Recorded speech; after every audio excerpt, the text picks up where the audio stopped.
देखिए क्वेश्चन, निम्नलिखित में सही उत्तर चुनिए तथा अपने उत्तर का औचित्य दीजिए। ठीक है, अब इसमें 4 ऑप्शन दिए, ऑब्जेक्टिव क्वेश्चन है। ठीक है, यदि एक वृत्त का परिमाप और क्षेत्रफल का संख्यात्मक रूप से का है बराबर, मतलब वृत्त का जो परिमाप है और क्षेत्रफल दोनों का है बराबर है, तो उस वृत्त की त्रिज्या बताना है। क्या बताना है? त्रिज्या।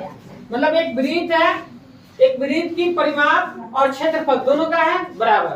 ठीक, तो वृत्त की परिमाप और क्षेत्रफल जब बराबर है तो वृत्त की क्या निकालना है? त्रिज्या। अब ये बताइए क्षेत्रफल कितना है और परिमाप कितना है? दिया है?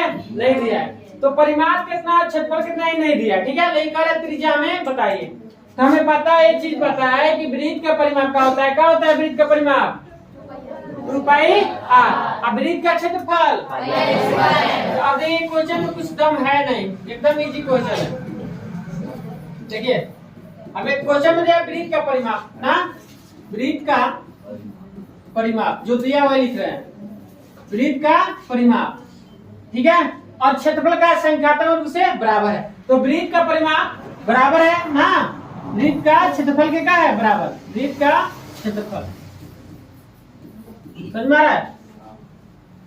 बोले वृत्त का, यहाँ लिखा है कि वृत्त का परिमाप और क्षेत्रफल संख्यात्मक रूप से बराबर है। तो वृत्त का परिमाप क्षेत्रफल क्या कर दिया है? बराबर। मतलब वृत्त का परिमाप बराबर वृत्त का क्षेत्रफल, दोनों का एक दूसरे के बराबर है। तो वृत्त का परिमाप क्या होता है बताइए? परिमाप क्या होता है? 2π। वही, अरे परिधि का ये चाहे परिमाप के, दोनों बात एक ही है। परिधि का ये चाहे परिमाप। कोई लड़की क्या लिख रही है? तो वृत्त का परिमाप हो गया 2πr। वृत्त का क्षेत्रफल क्या होता है बताइए? πr²। यही होता है। अब आप बताइए यहाँ पाई से पाई कटेगा कि नहीं कटेगा? पाई में कटेगा। पाई से पाई क्या हो जाएगा? कट जाएगा। पाई से पाई खत्म। अब क्या बच गया जी? 2r बराबर r²। अब बताइए यहाँ 2 r है, यहाँ 1 r है ना? तो 2 r में से 1 r कट जाएगा, कटेगा। बोले तो क्या बच गया जी? r बराबर कितना बचा? 2। मतलब त्रिज्या आपका कितना सेंटीमीटर है? कितना आ गया?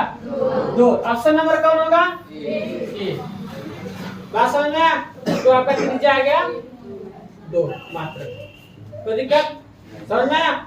ये जल्दी लिखे। अब आप लोग अब चालू करते हैं 12.2। ठीक है, 12.2। तो 12.2 के लिए थोड़ा सा कुछ समझाएंगे। त्रिज्या खंड, उसमें त्रिज्या खंड के बारे में पढ़ना है। लघु त्रिज्या खंड, दीर्घ त्रिज्या खंड। ठीक है, तो पहले लिख लीजिए, लिखिए।